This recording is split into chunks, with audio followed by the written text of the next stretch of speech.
Pertama-tama puji syukur kepada Allah Subhanahu wa taala, terus salawat untuk Nabi besar Muhammad sallallahu alaihi wasallam. Kemudian yang kedua, terima kasih buat semuanya teman-teman yang udah datang. Dan saya pengen absen dulu. Yang masih jomblo. Wih, di belakang banyak.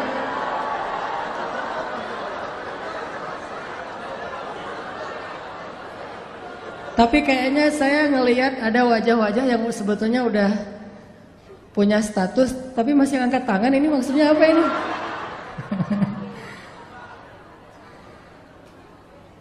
Yang niatnya Ramadan besok udah nggak sendiri. Nggak berani yang di depan, yang di belakang doang yang berani. Mudah-mudahan sahurnya udah berdua sama teman kos-kosan. Saya mah lebih senang, lebih mudah main air daripada disuruh ngomong di depan kayak gini. Teman-teman yang dirahmati Allah, sebelum kita mulai kajian kita pagi hari ini, yuk kita perbaharui dulu niat kita bareng-bareng, supaya setiap langkah kaki kita tadi dari tempat tinggal kita masing-masing ke gedung ini benar-benar Allah catat sebagai pahala mencari ilmu. Jadi kita tajdid, kita perbaharui niat kita. Kita kesini mau apa? Mencari ilmu. Dan saya bukan selebgram, saya bukan artis, saya juga hanya ustadz biasa yang alhamdulillah dapat kesempatan diundang ke Medan. Jadi lihat saya sebagai salah satu di antara kita yang lagi sama-sama belajar agama Allah. Jadi bukan bertemu dengan seorang selebgram apalagi artis yang katanya terkenal, enggak sama sekali. Hanya kebetulan kita bisa lebih komunikasi sekarang era sosmed ya. Saya nggak pernah masuk TV, cuman di sosial media sering komunikasi aja dengan posting. Mudah-mudahan dengan kayak gitu kita Allah catat sebagai orang yang datang karena Allah Subhanahu wa taala. Yang datang karena ilmu agama Allah Subhanahu wa taala. Siap insyaallah? Oke. Hari ini kita bahas tentang miracle of istighfar. Keajaiban dari istighfar. Sebelum kita ngebahas apa aja sih keajaiban yang Allah sediakan di dalam istighfar, terus gimana cara istighfar yang Allah suka, cerita-cerita inspirasi yang berkaitan dengan istighfar. Sebelumnya mari kita sama-sama tilawah Al-Quran, biar adem, biar hatinya nyaman. Kita tilawah bareng-bareng. Pada punya aplikasi kan ya? Mangga dibuka Al-Quran surat Hud, surat ke-11. Silakan teman-teman buka mushaf surat Hud, surat ke-11. Kita mulai baca dari ayat pertama. Surat Hud, surat ke-11, kita mulai baca dari ayat pertama.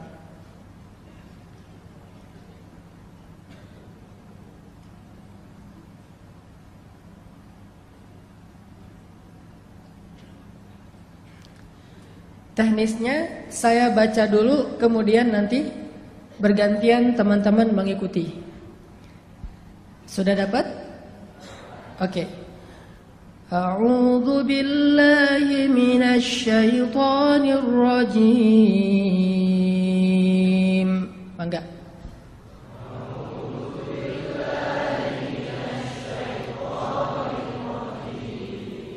Bismillahirrahmanirrahim.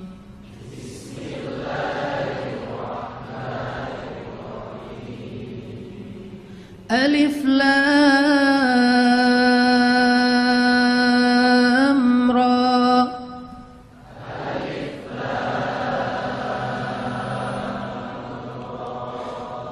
كتاب أحكمت آياته ثم فصلت من لدن حكيم خبير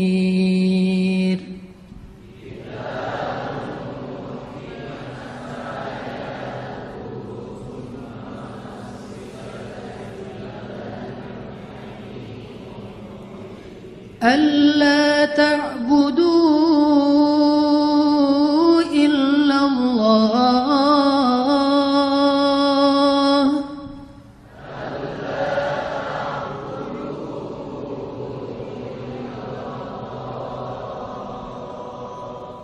ألا تعبدوا إلا الله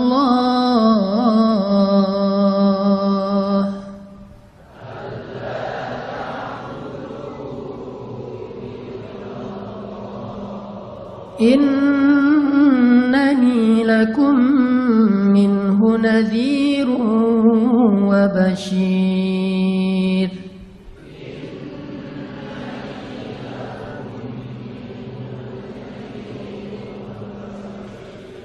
وأن استغفروا ربكم ثم توبوا إليه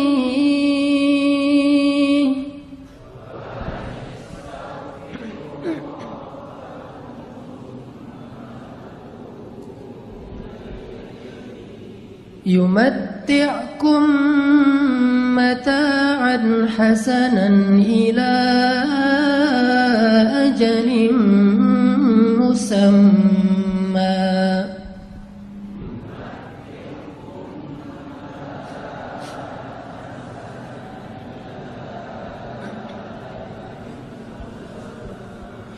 ويؤتي كل ذي فضل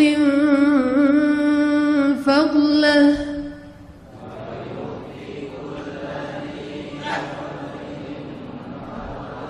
وإن تولوا فإني أخاف عليكم عذاب يوم كبير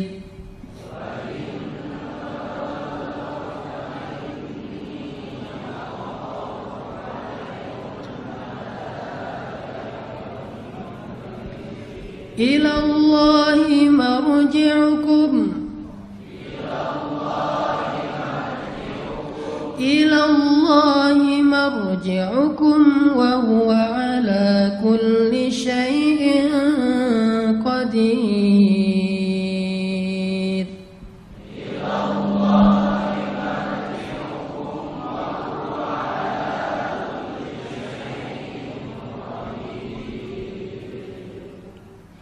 Alif Lam Ra. Inilah suatu kitab yang ayat-ayatnya disusun dengan rapi, kemudian dijelaskan dengan terperinci, yang diturunkan dari sisi Allah yang maha bijaksana lagi maha mengetahui, agar kalian tidak menyembah selain Allah saja.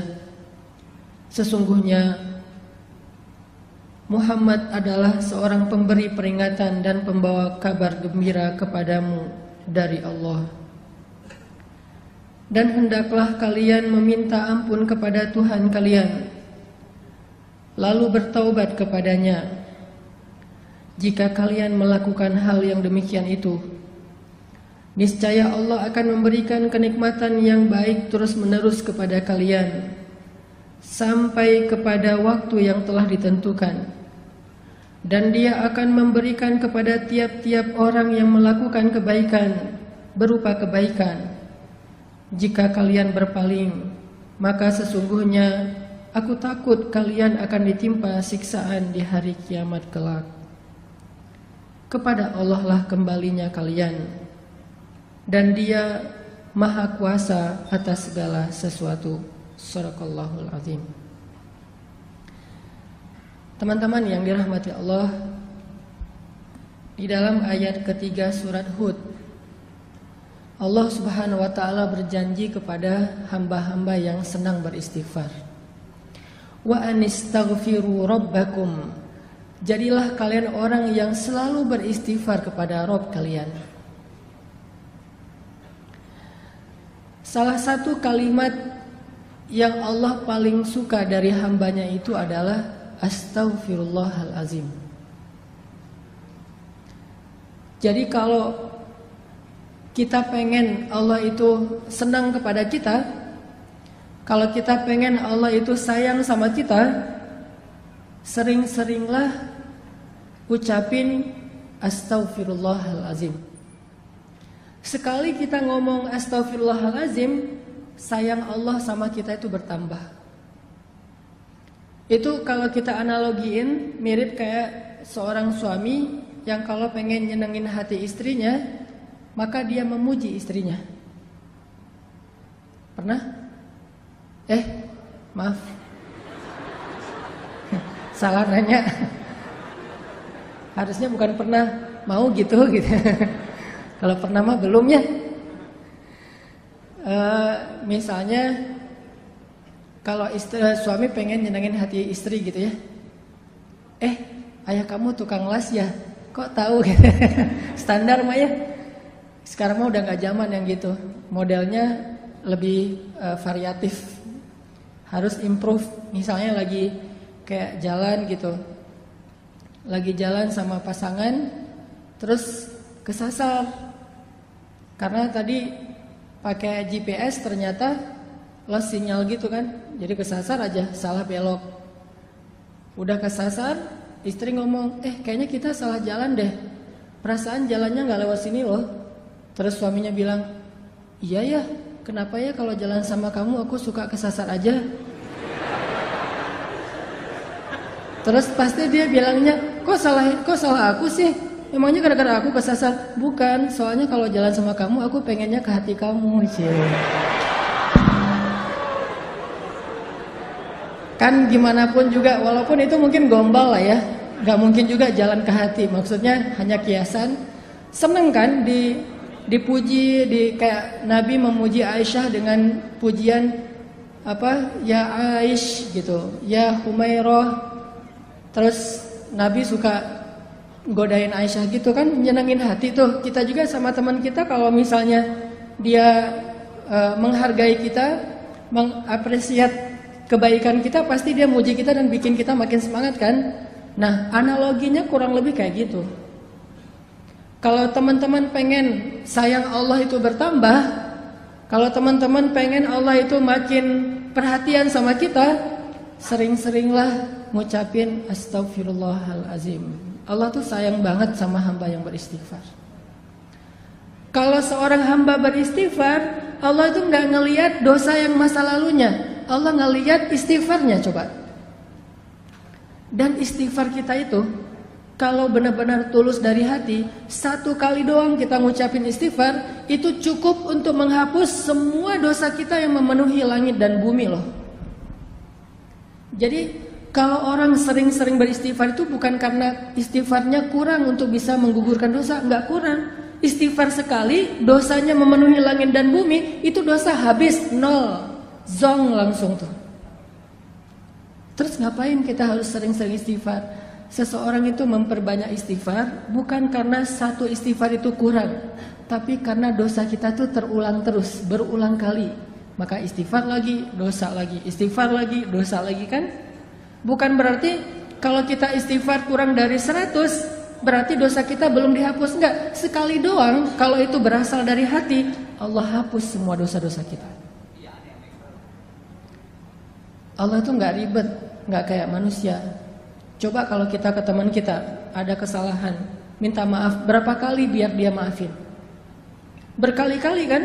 Kita telepon, di reject. Kita japri, enggak di-read sama dia. Kita DM, gak dibaca-baca juga, gak dibalas. Kita request biar bisa masuk ke akun dia, gak diterima karena di lock akunnya. Itu manusia. Apalagi kalau dia udah sebel banget sama kita, langsung di blok tuh. Sampai kita harus pakai nomor baru, pakai ganti akun baru, baru bisa japrian lagi sama dia. Itu manusia. Allah itu gak pernah ngeblok hambanya kalau selama hamba itu minta maaf kepada Allah. Gak pernah kita astagfirullahalazim, gak dirit sama Allah. Gak ada itu. Kalau kita minta maaf sama teman kita bisa aja nggak dirit kan? Maafin gua ya, gua salah gitu. Udah kesen, terus ada contrengan 2, tapi nggak dirit sama dia. Kalau ke Allah pasti dirit, detik itu juga dirit sama Allah. Langsung jadi warna hijau tuh atau biru. Astagfirullahalazim, sentreng langsung biru. Wah, Allah ngerit Karena Allah itu online-nya 24 jam sehari, nggak pernah offline, nggak pernah lost sinyal, nggak pernah habis baterai. Maaf ya nggak dirit, habis baterai lagi dicas, nggak ada itu. Apa ayat Allah itu online terus? Kulla yaumin huwa fi sya'n, fabi ayyi ala'i rabbikuma tukadziban. Setiap hari Allah online. Kulla yaumin huwa fi sya'n. Kalau kita nggak setiap hari online, atau kita online pun tapi sibuk dengan chat di grup yang lain. Grup ini cuma jadi CCTV doang kan? Kayak misalnya kita punya 3 grup SD, SMP, SMA gitu. Kalau udah nambah lagi nanti grup jomblo yang visabilillah gitu. Nambah lagi gitu ya. Grup ayah muda misalnya. Terus ada lagi grup galau. Kenapa galau? Udah nikah tapi kayaknya ada kayak masalah gitu dalam pernikahan. Bikin grup juga tuh biar saling share pengalaman. Kalau dia kayak gitu ntar gini triknya gitu-gitu deh. Ada-ada aja lah pokoknya, grupnya banyak tuh. Coba berapa grup yang kita sanggup aktif di dalamnya? Paling 1-2 doang.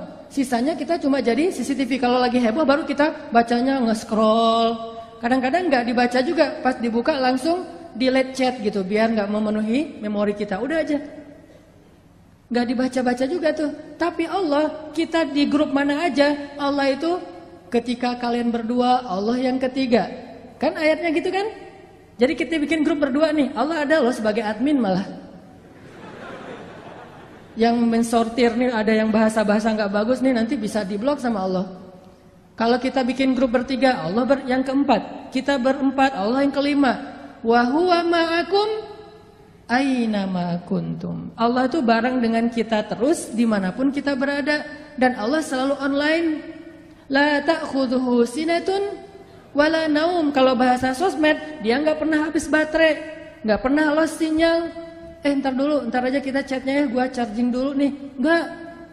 Allah selalu online. Dan walaupun Allah selalu online, yang minta ke Allah tuh banyak banget. Allah fallback dong, macam-macam segala macam tuh banyak banget yang minta ke Allah. Allah nggak kewalahan. La ta'khudhuhu sinatu wala naum wala ya'uduhu hifdhuhuma. Nggak pernah Allah kewalahan sama sekali. Walaupun kulla yaumin huwa fi sya'n. Jadi kalau kita minta maaf sama teman kita, bisa banget dia nggak akan ngerit. Apalagi lagi sebel. Begitu nama kita muncul, nggak akan dirit, langsung lewat. Padahal online tuh. Kayak kita misalnya sama kita orang yang udah nikah. Misalnya lagi ada masalah sama istrinya, itu kan suka maafin papa ya misalnya segala macam. Atau teman kita juga gitu, dia sih udah ngelihat WA kita, taunya dari mana? Last scene-nya kan ya. Misalnya kita nge-WA dia jam 9.30 pagi, last scene-nya dia jam 9.35, berarti kan dia baca kan. Terus lastinnya lagi jam 10, lastinnya lagi jam 11, lastinnya lagi jam 12, sampai malam, lastinnya jam 11 malam, WA kita belum juga berwarna biru. Berarti dia tahu, cuman sengaja nggak ngerit. Itu manusiawi banget tuh. Tapi Allah nggak gitu. Allah nggak ada lastinnya 5 menit setelah kita istighfar, tapi nggak ngebaca istighfar kita, nggak ada tuh. Di detik kita kirim istighfar ke Allah, detik itu juga Allah ngerit. Walaupun ngirimnya jauh loh ke langit, tapi kan Allah punya teknologi yang lebih canggih dari makhluk. Kita kirim ke Amerika aja langsung datang, langsung kebaca, apalagi dengan kebesaran Allah. Jadi pas kita bilang astagfirullahalazim, Allah langsung balas. Udah aku maafin, coba. Enak banget kan? Allah tuh baik banget tuh. Kita bilang astagfirullahalazim, detik itu juga Allah balas. Langsung Allah typing gitu kan? Oh, Allah typing Apa typingnya? Udah dimaafin. Terus kita balas lagi, Allah tapi dosa saya banyak banget. Udah lupain aja. Semuanya ya Allah, semuanya kata Allah. Jadi kita jadi kayak senang gitu chat sama Allah semalaman. Allah ngeladenin semalaman. Yang capek dalam chat dengan Allah itu bukan Allah, kitanya yang capek. Allah nggak pernah capek sama kita. Udah ya, udah lama banget nih, udah 2 jam kita ngechat, banyak hamba-hamba yang lain loh yang pengen. Enggak, Allah mah nggak kayak gitu. Kita doang nih yang ngerasa lelah chat sama Allah kan. Coba kita angkat tangan sama Allah. Pernah nggak Allah bilang, udahlah angkat tangannya, udah kelamaan, udah cukup, giliran yang lain. Enggak, kita doang yang pegal tangan kita. Kita yang pegal dengan lisan kita. Kita yang ngantuk mata kita. Allah nggak pernah pegal, nggak pernah capek untuk mendengar chat dari hambanya. Nggak sama sekali. Jadi kalau ke manusia itu agak-agak ribet kalau minta maaf. Tapi kalau sama Allah itu mudah banget. Cuman satu doang yang Allah harapin dari kita. Begitu kita ngesen Astaghfirullahalazim, itu jangan cuma kata-kata, tapi berasa di hati. Yang Allah nilai itu hati kita tuh. Kalau yang kita ngeklik pas ngesen itu adalah lisan, Allah nggak akan read. Mau sampai kiamat juga nggak akan di-read sama Allah. Tapi kalau kita ngesennya pakai hati, di detik itu juga langsung Allah typing.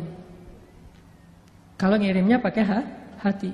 Dan walaupun kita tidak berteriak, Allah di langit ke-7 ya sami'ud du'a, sangat mendengar setiap ucapan kita. Jadi bagi Allah yang penting istighfar kita walaupun cuma 1 kali dari hati. Apalagi kalau berkali-kali, Allah lebih senang lagi tuh. Sekali doang kalau dari hati udah langsung Allah hapuskan semua dosa. Terus ngapain harus berkali-kali? Itulah bentuk dari penyesalan kita. Kita ngerasa kayaknya dosanya banyak, masa istighfar sekali doang? Walaupun kalau dari angle Allah sekali itu udah cukup. Tapi dari angle kita kan kayak kita ngerasa guilty banget ya, merasa bersalah banget. Aduh, banyak banget nih dosa saya. Allah astagfirullah, astagfirullah, astagfirullah. Padahal astagfirullah yang pertama itu udah gugur dosa kita semuanya kalau dari angle Allah. Tapi dari angle kita sebagai pendosa, kita ngerasa kayak dosa kita lebih banyak daripada istighfar. Harusnya istighfar lebih gitu. Jadi 2 angle yang berbeda. Saya pengen ngambil angle-nya Allah nih. Angle-nya Allah, istighfar sekali aja cukup buat Allah. Asal itu sidqan, jujur, berasal dari hati kita. Jadi teman-teman, poin pertama kita pagi ini apa? Kata-kata yang Allah paling suka dari kita itu salah satunya adalah Astaghfirullahalazim. Jadi kalau kita pengen Allah senang sama kita, kalau kita pengen Allah itu sayang sama kita, kalau kita pengen Allah lebih perhatian sama kita, coba dawamin, sering-sering bilang Astaghfirullahalazim, Astaghfirullahalazim. Allah pasti tersenyum. Ada beberapa orang di sosial media, ini sekaligus klarifikasi ya, tabayun ya, mempertanyakan, Ustaz kok ngomong Allah tersenyum, emang Allah itu kayak manusia? Saya bicara itu bukan kata-kata saya, tapi itu hadis. Walaupun saya suka hadis itu nggak dibaca teks, langsung diterjemahkan kepada analogi. Kan ada yang model ceramah, hadis dibaca teksnya. Kalau saya mencoba untuk langsung menganalogikan dengan bahasa kita. Itu hadis Nabi, kalau Allah itu tersenyum mendengar istighfar hambanya. Walaupun kita nggak perlu mengimajinasikan tersenyumnya Allah itu kayak tersenyumnya manusia, nggak perlu, karena kita nggak tahu zat Allah kayak gimana. Yang pasti kalimatnya tabassam, Allah itu tersenyum. Jadi ceritanya gini, Ali bin Abi Thalib pernah naik ke atas kendaraan, nggak tahu itu Innova atau CR-V gitu, pokoknya naik kendaraan aja. Kalau Innova itu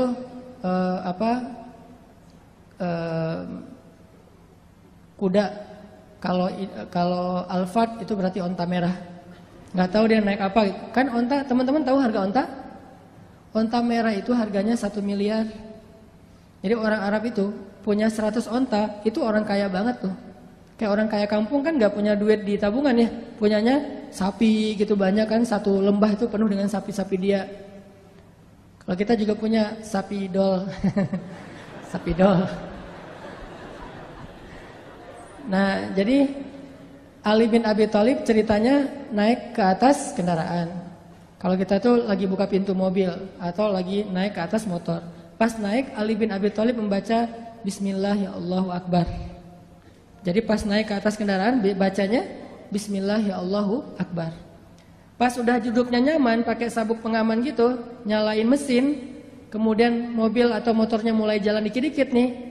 Ternyata bukan lewat mesin jalannya, didorong, soalnya harus dorong dulu baru nyala gitu. Motor butut misalnya. Nyala nih, jalan nih kendaraan kita. Maka Ali membaca doa safar, subhanalladzi sakhkhara lana hadza, dan seterusnya. Ketika udah selesai doa itu, Ali mengatakan kalimat Rabbi zalamtu nafsi faghfirli faman yaghfirudz dzunuba illa ant. Ya Allah, saya sudah menzalimi diri saya sendiri. Maafin saya. Siapa yang bisa memaafkan dosa selain Engkau ya Allah? Setelah membaca kalimat ini, Ali tersenyum. Senyum aja. Senyumnya itu sampai bikin orang penasaran, kok senyumnya kayak lama gitu, kayak happy banget, kayak excited banget. Senyumnya tuh kayak habis dapat hadiah apa gitu. Atau senyumnya tuh kayak anak muda yang baru diterima yes gitu ya. Diterima kampus maksudnya. Coba kalau kita habis diterima, kita jadian yuk. Kasih waktu aku seminggu ya. Oh ya, itu kan seminggu paling berat tuh. Malam-malam yang gak bisa tidur, tahajud tiap malam. Ya Allah, Engkau lah yang menggenggam hati, balik-balikanlah hati dia ke arah saya gitu.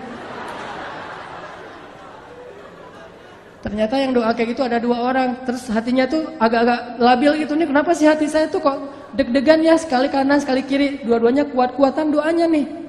Ya Allah, balikinlah hati dia ke saya. Dia mau ngasih jawaban hari Minggu. Hari Sabtu itu kan hari yang paling deg-degan kan. Kok lu gak makan sih? Gue lagi gak enak makan. Kenapa? Lagi menanti jawaban. Nah, itu berat banget tuh hari-hari kayak gitu tuh. Pas hari Minggunya, pagi-pagi udah mandi, udah segala macam. Kata teman kita, lu harus siap harus siap ya dengan segala jawaban. Gue siap banget. Siap kalau dibilang iya sih. Kalau dibilang enggak siap sebenarnya. Bayangin, pas kita datang, dia bilang, aku udah pikir-pikir dan udah nanya ke orang tua. Orang tua nyerahin ke aku. Terus, insya Allah aku bersedia. Wah, itu mah dunia. Kayak apa aja gitu kan ya. Bisa mati mendadak tuh, gak jadi nikah. Gara-gara jantungan gitu. Apalagi ceweknya tuh cewek yang kita banget lah pokoknya. Punya tipe kan, ada yang gayanya gaya Korea gitu kan, yang oriental. Ada yang Arab gitu, ada yang etnik yang Indonesia banget misalnya. Ada yang dia senengnya emang yang agak-agak eksotis, Afrika misalnya. Kayak saya kan sering main di air, akhirnya orang bilang, "Ustaz kok makin hitam?" Enggak hitam, eksotis.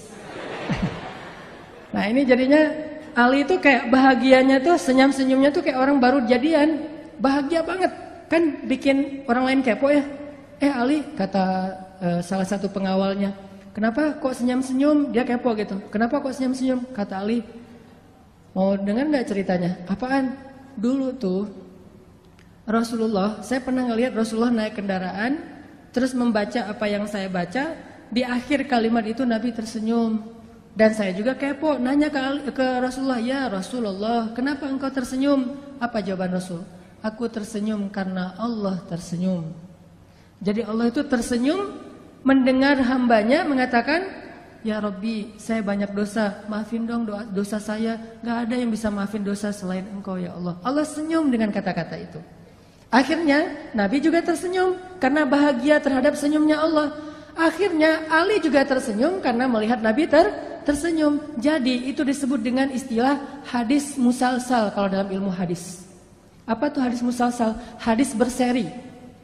Hadisnya itu bukan cuman teks, tetapi adegannya diikutin. Jadi kalau kita baca doa itu, idealnya kita bukan cuma ngebaca teks hadisnya, tapi ikutin juga adegan Rasulullah. Makanya saya pernah bilang, kalau kita beristighfar, astagfirullahaladzim, Rabbi, saya zalim banget sama diri saya sendiri. Tapi kan gak ada yang bisa maafin dosa sehebat Engkau ya Allah. Yang mudah banget tuh ngemaafin dosa hambanya. Ampunkanlah dosa saya ya Allah. Udah gitu senyum. Kenapa? Yakin karena Allah juga senyum waktu itu. Allah senang banget dengan kata-kata istighfar. Lupa seolah-olah ya, bukan lupa, seolah-olah Allah itu udah ngelupain semua dosa kita. Ya Allah, saya kan pernah berzina. Ngapain disebut-sebut lagi? Saya juga udah nggak ingat itu, udah dilupain sama Allah. Bukan lupa, tapi sengaja dilupain, dihapus saja catatannya. Ya Allah, saya pernah minum, saya narkoba, saya riba, saya menzalimi orang lain, saya mengambil hak orang lain, saya durhaka sama orang tua, saya nol semuanya. Hanya dengan sekali bilang astagfirullahaladzim, Allah langsung senyum sama kita. Jadi Allah tuh bukan senyum sama hambanya yang setelah sekian tahun beribadah, jadi seorang ahli tasawuf banget. Gak hanya itu, bahkan kepada pendosa, hari dia taubat, hari itu juga dia jadi kekasih Allah. Hari dia beristighfar, hari itu juga dia jadi kesayangan Allah Subhanahu wa taala. Makanya poin ini penting banget teman-teman. Kalau pengen Allah sayang dan senang sama kita, senyum-senyum sama kita, bilang astagfirullahaladzim, terus senyum dengan harapan Allah nih lagi senyum sama saya nih. Kalau sidqan minal qalb, benar-benar diucapkan dari hati. Dan ini gak ada manusia yang bisa kayak gini sama temennya, sama orang lain, sama keluarganya. Yang mudah memaafkan kayak Allah tuh gak.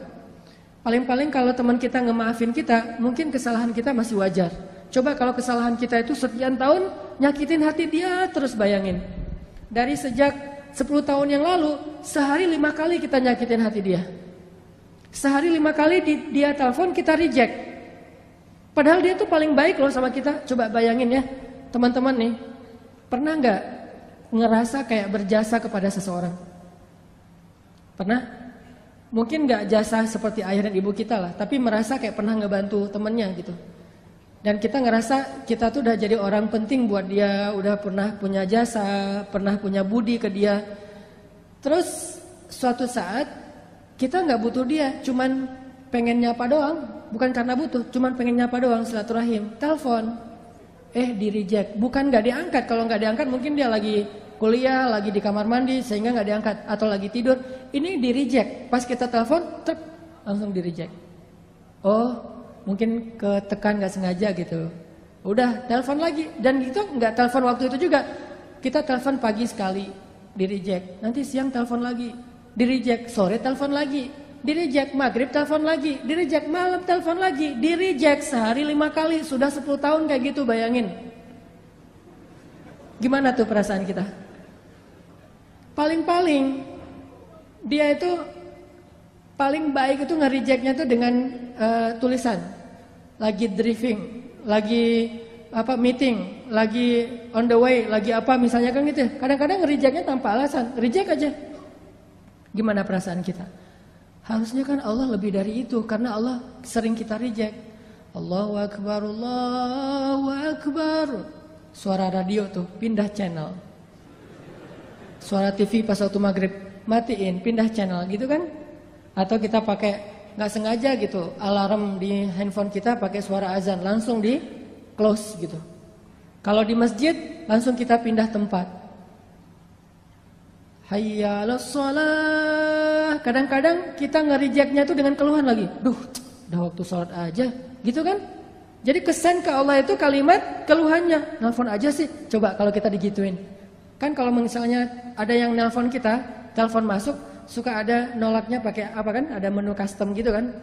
Coba di custom terus kita nulis gini. Kok kamu ganggu aja sih? Bisa nggak ngirim ke orang kayak gitu? Berani nggak? Bahaya banget kan?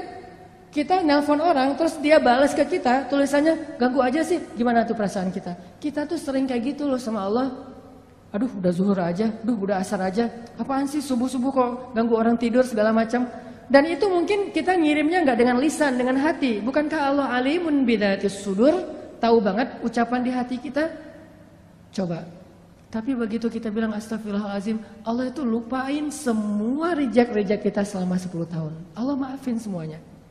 Coba kalau kita ke orang lain, dia nge-reject kita 10 tahun dengan dibalas kata-kata yang gak pantas gitu. Dia WA kita, dia bilang ganggu aja sih kerjaannya, terus saja bikin kita sebel. Setelah 10 tahun dia datang, maafin saya ya. Gimana? Gak akan diirit sama kita.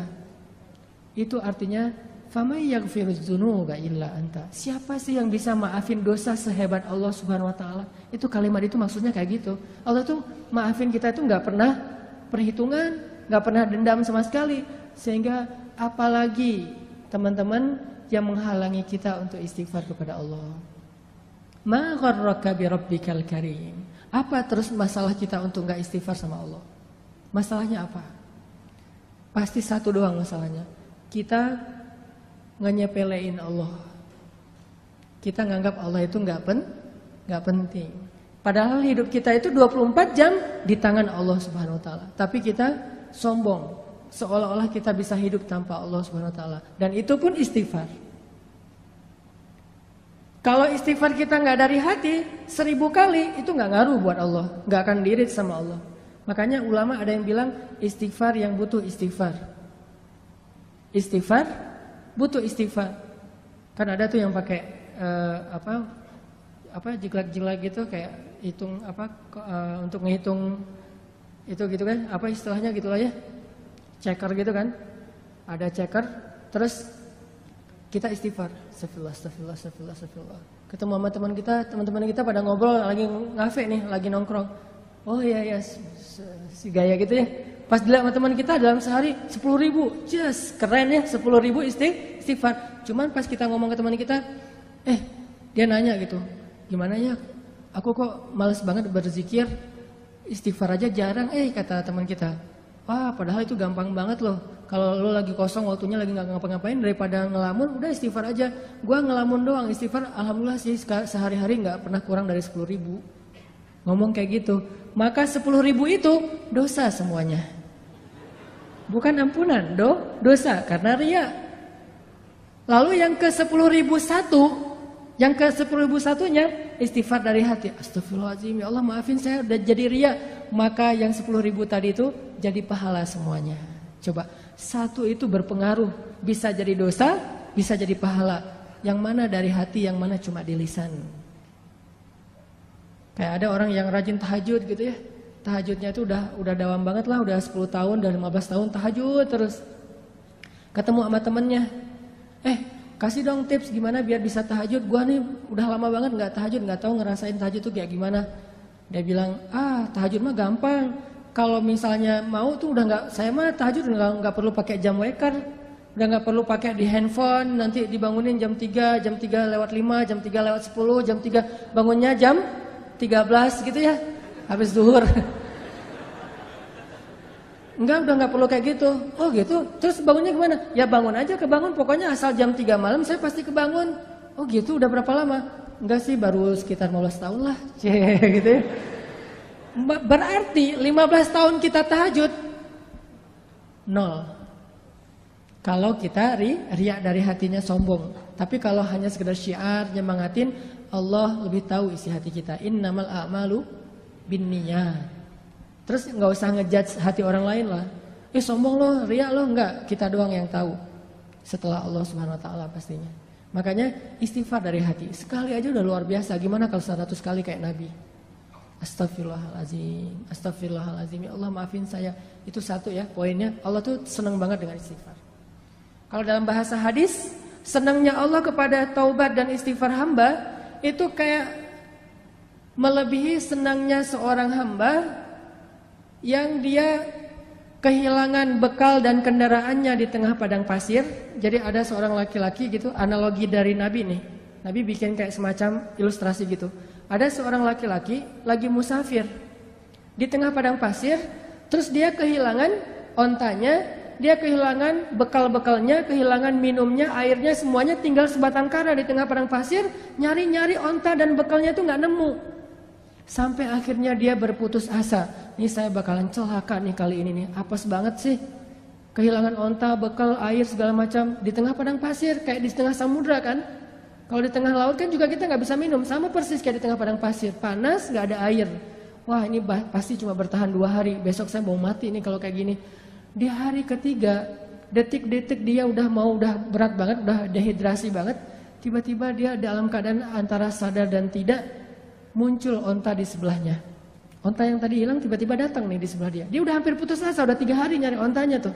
Tiba-tiba muncul dengan bekalnya, dengan air yang masih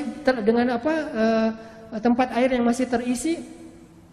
Kemudian dia tiba-tiba langsung bangkit, megang ini halusinasi atau benar, ternyata benar ontanya. Dia ambil air itu, saking bahagianya dia bilang, ya Allah segala puji bagimu, engkaulah hambaku dan akulah Tuhanmu.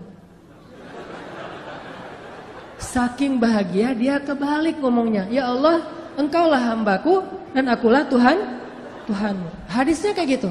Saking senangnya sampai kebalik dia bicara, Allah lebih senang lagi kepada hamba yang beristighfar daripada laki-laki itu terhadap apa yang dia temukan. Ini ilustrasi senangnya Allah sama orang beristighfar. Senang banget Allah sama istighfar. Jadi bisa dibilang orang yang istighfar itu kekasih Allah banget. Di hari pertama dia istighfar udah jadi kekasih Allah. Kalau jujur dari hati. Jadi pas kita habis bikin dosa, astagfirullahaladzim, astagfirullahaladzim, Allah langsung, ya kekasihku, langsung gitu. Padahal kita belum jadi ahli ibadah, belum jadi orang yang soleh-soleh amat, belum banyak berilmu, tapi cuma istighfar doang, langsung jadi ahli surga tuh. Saat itu juga jadi ahli surga. Terus gimana dengan orang yang istighfarnya udah 10 tahun, 15 tahun, yang dawam setiap hari istighfar? Pasti jauh lebih luar biasa lagi yang Allah berikan untuk dia. Orang yang baru sekali doang udah dikasih banyak anugerah, apalagi yang sudah sekian miliar kali. Jadi istighfar itu amal soleh paling ringan, tapi luar biasa kedudukannya di mata Allah. Poin yang paling Allah suka dari hambanya itu kalau hambanya udah beristighfar. Suka banget. Saking sukanya Allah kepada orang yang beristighfar, Allah tuh gak rela menjadikan manusia itu sempurna seperti malaikat. Allah gak rela. Saking Allah suka dengan kalimat istighfar. Kata Nabi, seandainya kalian tidak berbuat dosa, maka Allah akan membinasakan kalian. Bayangin, kalau kita nggak buat dosa, Allah akan binasain kita. Tapi jangan disimpulin, oh kalau gitu kita buat dosa aja ya. Enggak, artinya manusia itu sengaja Allah buat, tabiatnya, fitrahnya emang pendosa. Nggak sengaja aja buat dosa, apalagi sengaja kan. Coba kita jalan ke mall, sengaja nggak sih mau ngeliatin aurat? Enggak kan? Nggak sengaja doang, kadang-kadang kita udah nunduk pandangan ke bawah gitu. Tapi kelihatan juga kenapa? Soalnya kita di lantai 2. Sama aja gitu, udah ngelihat ke bawah, ghodul basor gitu, kena juga. Ngelihat ke bawah, kalau di lantai paling atas mending lihat ke atas aja deh. Lagi ngapain lo? Ghodul basor gitu. Ghodul basornya ke atas, kok nggak ke bawah? Kan kita di atas. Begitu juga di tempat-tempat umum yang lain, di jalan doang tuh, kita naik mobil, naik motor, orang di depan kadang-kadang apalagi banyak perempuan-perempuan yang mungkin mereka masih belajar tentang Islam, belum paham, sehingga kadang-kadang naik motor pakai celana pendek atau rok pendek yang kelihatan, hanya kelihatan kakinya aja, itu sebetulnya nggak boleh dilihat, tapi namanya kita nggak sengaja ngelihat. Astagfirullahaladzim, sama astagfirullah. Kan di tengah lagi lampu merah kan, di tengah tuh, sini astagfirullah, di sini juga astagfirullah. Kumaha, gimana tuh? Nah, artinya nggak sengaja aja banyak dosa. Gimana sengaja? Jadi nggak usah ditambah yang sengaja deh. Karena kita nggak sengaja aja udah jadi pendosa. Jadi kita tuh, gua tuh pendosa loh, bangga lagi gitu ya. Maksudnya gua tuh manusiawi banget pendosa. Jadi kita tuh nggak usah direncanain, disetting gitu, di prepare, pengen buat dosa. Nggak usah, udah pasti jadi pendosa. Kullu ibni Adam khata'. Semua anak Adam itu pasti pernah lakuin kesalahan. Sampai Nabi bilang, kalau kalian gak bikin salah, Allah binasain kalian tuh. Terus Allah ganti dengan manusia yang lain, yang mereka akan bikin salah, lalu mereka minta maaf kepada Allah, yang Allah akan memaafkan kesalahan mereka. Allah tuh senang dengan istighfar. Makanya diciptain hambanya itu gak sempurna kayak kita, biar Allah dengerin istighfar dari kita. Begitu kita bilang, astagfirullahaladzim, Allah sayang banget langsung sama kita. Kayak kita bilang, I love you, Allah langsung bilang, I love you tuh deh pokoknya. Jadi kayak kata-kata yang paling sakral gitu kan, kata-kata paling sakral tuh I love you. Benar? Kalau buat saya mah kata-kata yang paling sakral itu kalau ke makhluk itu adalah I love you gitu. Dan yang lebih sakral lagi I love you too. Kadang-kadang I love you. Oh iya, nah, itu kan pahit banget tuh. Berat banget tuh. Kalau ngirimnya pakai WA gitu, cuma dibalas senyum doang, atau dibalas emoticon tutup wajah gitu, apa gitu, malu-malu gitu, kan itu nggak enak banget ya. Berkali-kali digituin, akhirnya ujung-ujungnya apa? Kita adik kakak aja ya. Itu mah lebih berat lagi tuh. Mending jadi musuh ya daripada adik kakak ya. Ini kata-kata yang kalau ke manusia mah kayak kata-kata ajaib aja. Nah, kalau ke Allah, salah satu kata-kata ajaib itu astagfirullahalazim. Jadi ilustrasinya tuh kurang lebih buat Allah senang banget tuh dengan kata-kata astagfirullahalazim. Itu satu ya teman-teman. Kedua, istighfar itu Allah bukan hanya senang kepada kata-kata istighfar. Allah bukan hanya akan pasti menghapus dosa-dosa orang yang beristighfar, tapi yang lain Allah juga selain menghapus dosa-dosa kita, setiap kali kita beristighfar Allah kasih hadiah loh. Jadi bukan cuma Allah nge-read, Allah typing, Allah ngebales, Allah ngechat sama kita, tapi Allah juga tiba-tiba ngirim gosen. Tiba-tiba di rumah kita, Bu, ini ada yang ngirim, Mas, Kak, Bang gitu, ini ada yang ngirim gosen. Pas dibuka hadiah dari siapa? Dari Allah, coba. Allah itu bukan cuma senang kalau kita bilang maafin saya ya Allah, langsung Allah read, langsung Allah typing, ya udah dimaafin. Bukan cuma segitu. Pas begitu kita nulis kayak gitu, Allah langsung nyiapin kado, hadiah, send kepada kita. Bisa sampainya hari ini, bisa sampainya besok, bisa nanti dikasihnya di akhirat. Karena di akhirat kita lebih butuh itu daripada di dunia. Yang pasti Allah nge-send hadiah buat orang yang bersifat. Pasti itu 100% Allah kasih. Cuman ada yang dikasihnya sekarang, ada yang kasihnya ntar sore, ada yang dikasihnya besok, ada yang dikasihnya someday, ada yang kasihnya next time pas nanti kita di akhirat. Yang jelas Allah pasti ngasih kita hadiah. Makanya kalau kita udah istighfar, kita tuh kayak astagfirullahaladzim, astagfirullahaladzim ya Allah. Berarti udah dimaafin dosa. Plus kita bayangin, waduh saya punya hadiah nih dari Allah nih, surprise. Cuman belum tahu. Nanti Allah kasih kapan? Begitu kita butuh Allah kasih. Kayak 3 orang yang terkurung di dalam gua kan. Hadis populer itu. 3 orang terkurung di dalam gua. Yang membuat mereka bisa selamat apa? Hadiah-hadiah terhadap amal soleh mereka di masa lalu kan ya. Yang tadi kita baca di ayat ketiga, Allah pasti membalas setiap kebaikan dengan kebaikan. Allah pasti balas. Istighfar itu bagi Allah itu kebaikan. Padahal istighfar itu kewajiban itu ya. Namanya orang berbuat salah kan wajib minta maaf kan. Tapi bagi Allah itu bukan cuma kewajiban, kebaikan coba. Kalau kita ada orang minta maaf ke kita, kita bilang wajar sih orang dia salah pasti minta maaf dong. Tapi kalau Allah ngelihatnya nggak kayak gitu, oh, dia baik banget ya mau minta maaf, gitu coba. Kurang baik apa Allah sama kita? Coba kalau kita disakitin orang, ditikung misalnya, lagi ngecengin, tiba-tiba teman kita nyalip duluan karena dia udah punya modal gitu. Kita ke rumahnya naik angkot terus macet-macetan dulu, dia naik ninja. Udah sampai di rumahnya, pas kita datang, nih ninja siapa ya? Jangan-jangan ninja kakaknya gitu. Ternyata dia udah duluan, Pak, lagi PDKT sama calon mertua. Kan kita disalip tuh. Pulang dia bilang, maaf ya gua nyalip lo, gua tahu sih lo mau ke situ. Kok kamu udah tahu? Ya gimana perasaan saya mah nggak bisa ditahan, saya mah sayang banget sama dia segala macam. Oh ya udah, gua maafin. Udah aja gitu. Apakah kita akan menganggap permintaan maaf dia itu sebagai sebuah kebaikan? Tidak, kita menganggap itu sebagai sebuah kewajiban dan kewajaran. Tapi Allah ke orang yang beristighfar menganggapnya itu kebaikan loh. Allah tuh kayak merendah banget gitu, walaupun Allah maha mulia dan maha tinggi. Kayak ngasih hati banget ke hamba-hambanya. Kita astagfirullahaladzim ya Allah saya udah buat dosa, hambaku ini baik banget ya minta maaf. Padahal itu tuh udah jadi kewajiban kita sebagai pendosa, tapi Allah anggap kebaikan. Sehingga Allah kasih hadiah, nih hadiah buat yang berbuat baik. Dan hadiah itu pasti sesuatu yang sangat kita butuhin dalam hidup. Makanya saya pernah cerita, mungkin teman-teman pernah dengar juga nih dari ustadz yang lain atau dari YouTube saya juga pernah kali. Keajaiban hadiah bagi orang yang beristighfar kan? Kisah siapa? Imam Ahmad. Jadi Imam Ahmad bin Hambal suatu ketika itu jadi kayak ada perasaan kepengen ke Basrah. Ada apa ya di Basrah kok saya pengen banget ke sana gitu. Saya curiga nih, Raja Salman kemarin ke Indonesia itu gara-gara ada yang istighfar di Indonesia. Astagfirullahaladzim ya Allah Raja Salman. Astagfirullahaladzim Raja Salman. Tiba-tiba Raja Salman mikir, aduh kok gue pengen banget ya ke Indonesia. Datang tuh. Gara-gara istighfar seseorang di Indonesia. Dan saya juga pernah ngerasa gitu, walaupun saya bukan orang soleh, tapi maksudnya ada keinginan hamba Allah yang soleh, lebih soleh dari saya, yang membuat saya datang ke suatu tempat. Di Bandung itu saya pernah diundang oleh salah satu universitas, namanya Universitas Telkom. Itu ngundang saya tuh berkali-kali bentrok aja nggak bisa. Tiba-tiba bukan saya yang datang, tapi saya dan pemuda hijrah bikin acara gosipnya di Universitas Telkom. Jadi bukan saya doang yang datang, satu tim, rame tuh. Yang datang waktu itu pesertanya sekitar 6.000 orang. Kata teman-teman panitia, Ustadz, kita itu ngundang Ustadz berkali-kali nggak bisa loh. Dan terakhir-terakhir sejak Ustadz mulai banyak yang ngundang-undang, itu WA saya itu nggak pernah dibaca loh Ustadz. Tapi kita nggak putus asa Ustadz. Nggak bisa ngundang Ustadz lewat Japri, kita ngundangnya lewat Allah. Pakai istighfar. Ya Allah, astagfirullahaladzim.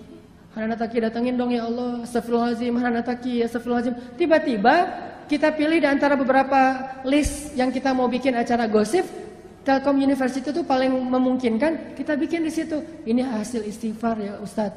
Artinya luar biasa kan? Coba praktekin. Ya Allah, dia ya Allah, tapi saya lupa namanya, nggak tahu namanya siapa gitu. Pokoknya kurang lebih wajahnya tuh mirip-mirip Claudia gitu ya Allah gitu-gitu. Tapi cek dulu ya, itu orang masih sendiri atau sudah berpasangan. Jangan sampai dia cerai. Kenapa dia cerai? Istighfar kita kan nggak boleh ya. Beristighfar demi orang lain putus gitu nggak boleh. Pasti orangnya harus tinggal dulu. Ya astagfirullahaladzim, astagfirullahaladzim. Pas kita ada hajat, ya Allah beri saya jodoh yang solehah, yang hafizah, yang konita, yang segala macam. Pas ketemu benar, Neng, kak namanya siapa? Solehah, konita, hafizah gitu. Sesuai dengan permintaannya. Walaupun dia baru belajar tahsin 1 gitu. Tapi namanya solehah, konita, hafizah. SQF. Solehah, konita, hafizah. SQH. Nah gitu deh pokoknya.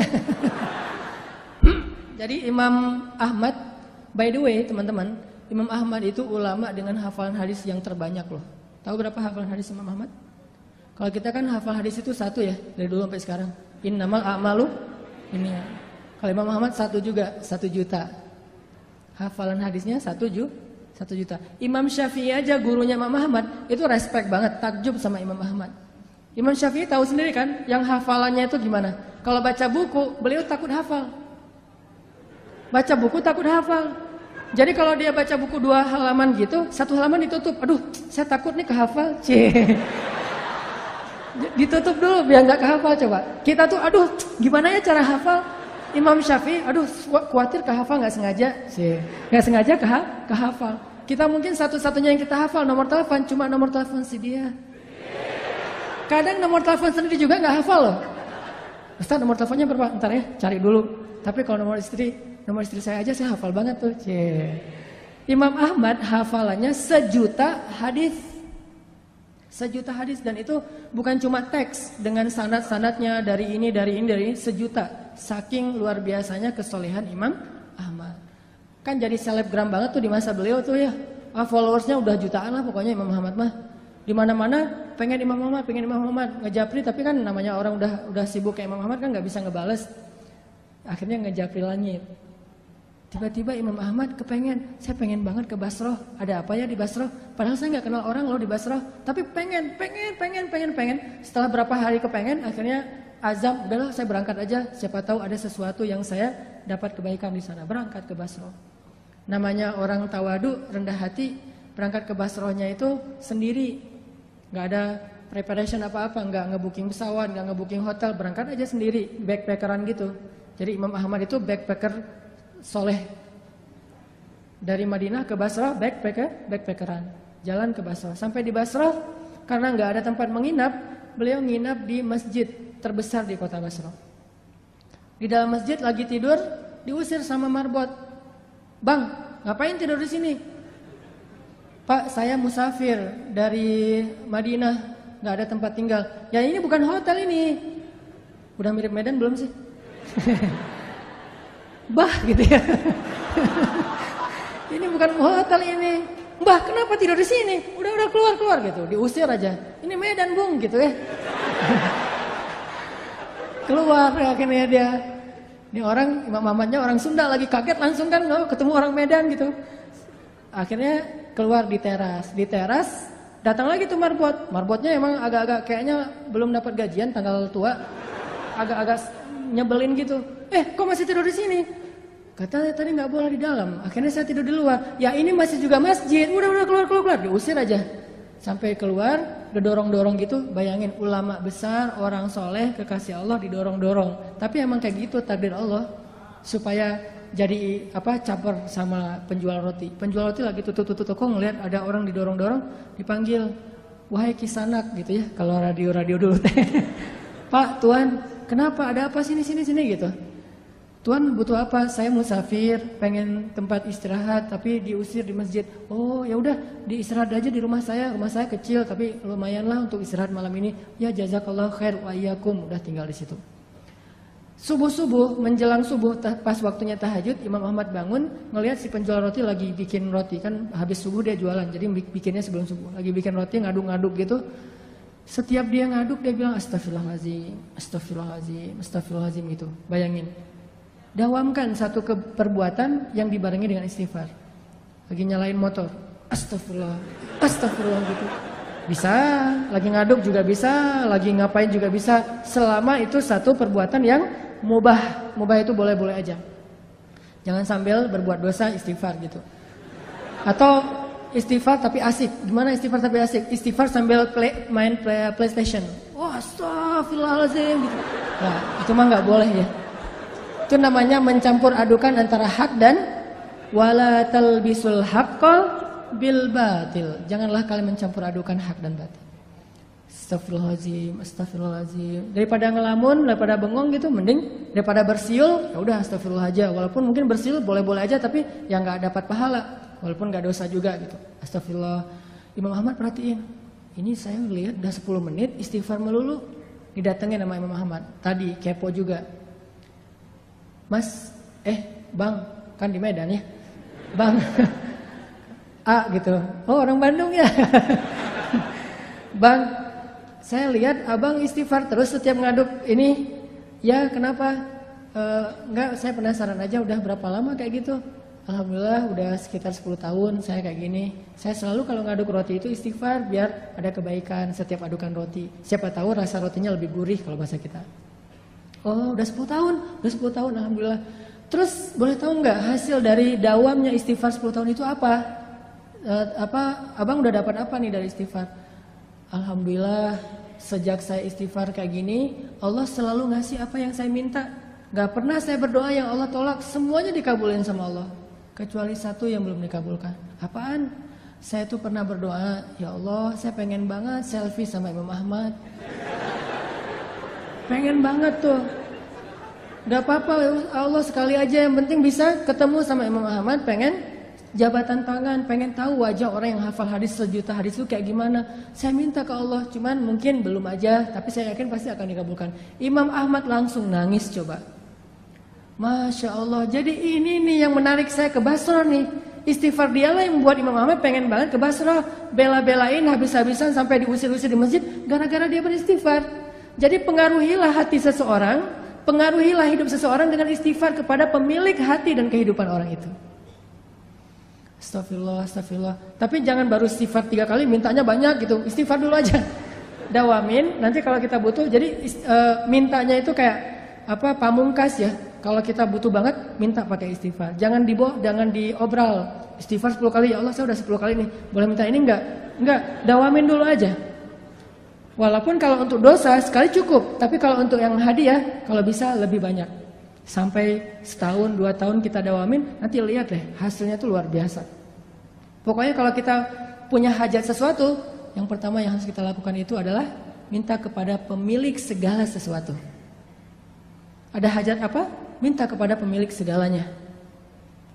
Misalnya pengen sesuatu yang baik atau yang minimal mubah, pengen jalan-jalan.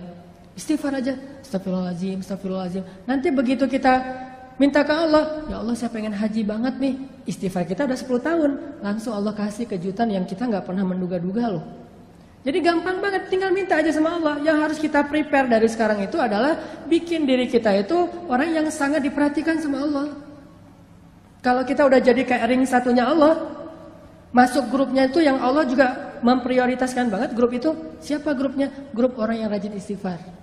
Masuk ke grup itu dan Allah yang mengadminin grup itu. Kita nggak tahu apakah kita udah masuk atau belum, tapi berusaha aja. Siapa tahu setelah sekian tahun kita istighfar, akhirnya Allah mengundang kita, menginvite kita masuk ke grupnya orang-orang yang rajin beristighfar.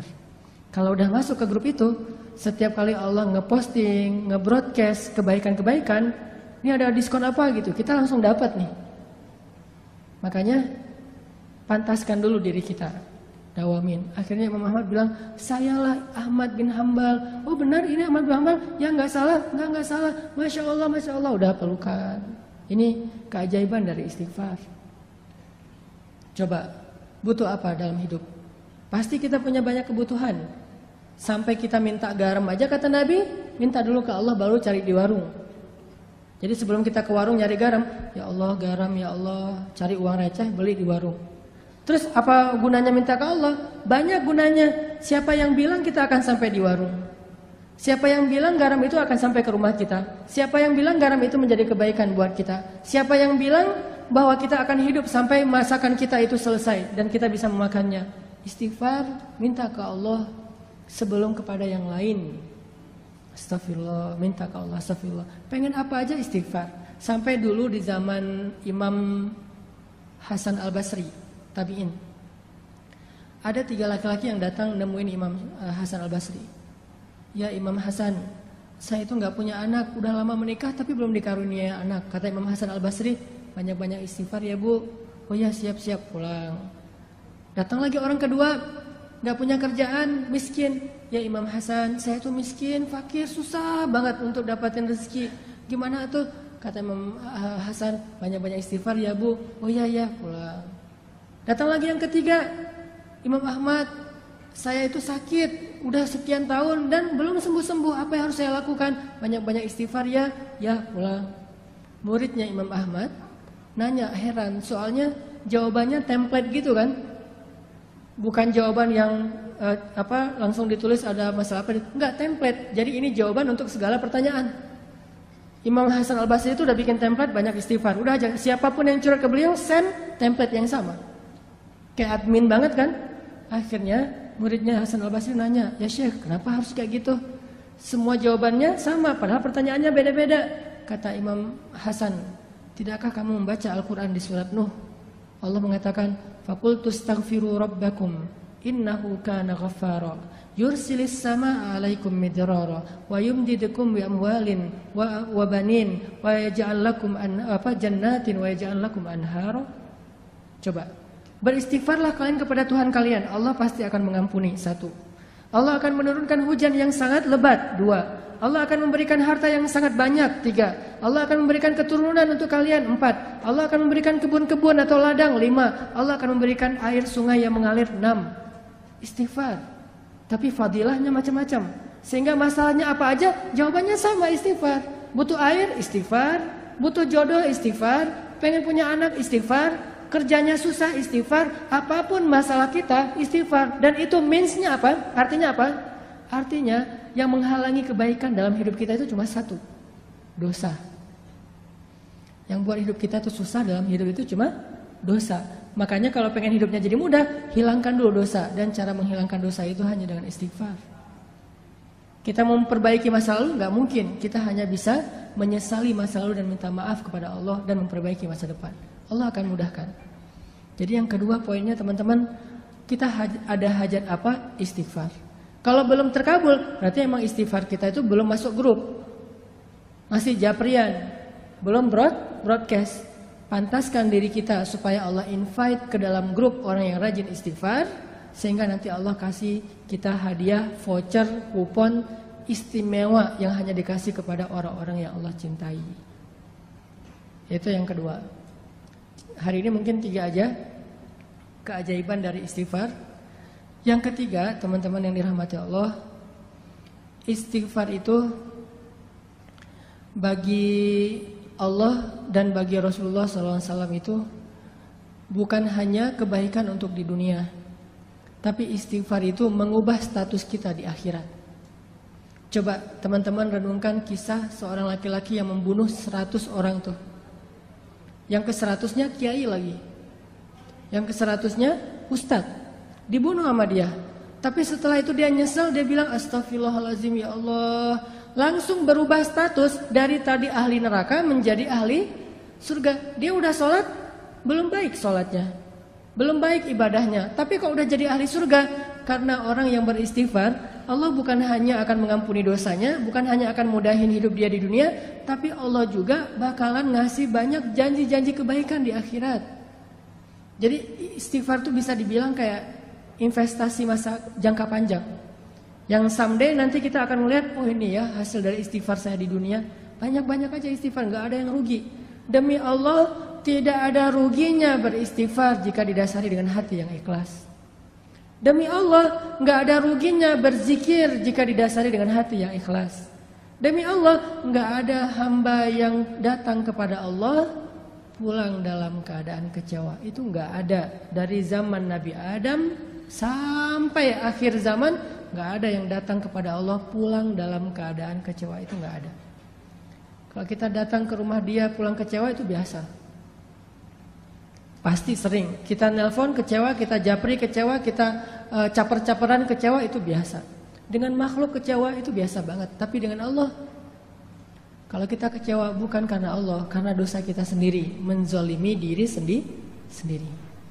Makanya teman-teman yang dirahmati Allah, yuk kita dawamin istighfar. Mulai sekarang kita bikin target deh.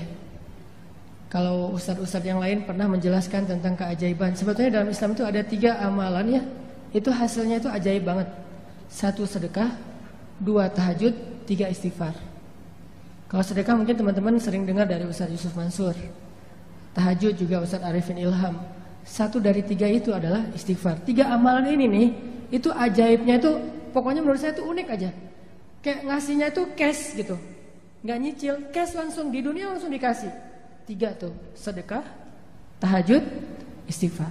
Karena saya hari ini dikasih tema tentang istighfar, kita coba azam mulai sekarang saya pengen banyak-banyak istighfar. Nanti suatu saat kalau butuh apa-apa, kita udah punya modal nih, istighfar sekian tahun, sehingga Allah mudahin urusan kita dari sekarang. Karena makin lama kita mulai, makin lama kita mengambil hasilnya. Ibarat makin lama kita bercocok tanam, makin menunda-nunda waktu, makin lama panennya. Dari sekarang aja nih, kita mulai nanam bibit-bibit istighfar. Nanti mudah-mudahan setelah 6 bulan, Allah akan menunjukkan hasil dalam kehidupan kita. 6 bulan lagi pengen apa? Setahun lagi pengen apa? 2 tahun lagi pengen apa? Dan kepengen kita kadang-kadang berubah-ubah, tergantung kebutuhan. Pokoknya kita pasti punya hajat suatu saat nanti. Mulai sekarang kita bikin investasinya dengan istighfar. Suatu saat ketika kita berdoa kepada Allah, Allah akan menganggap ini doa hambaku yang rajin beristighfar. Kayak cerita-cerita tadi. Itu aja yang bisa saya sampaikan. Assalamualaikum warahmatullahi wabarakatuh.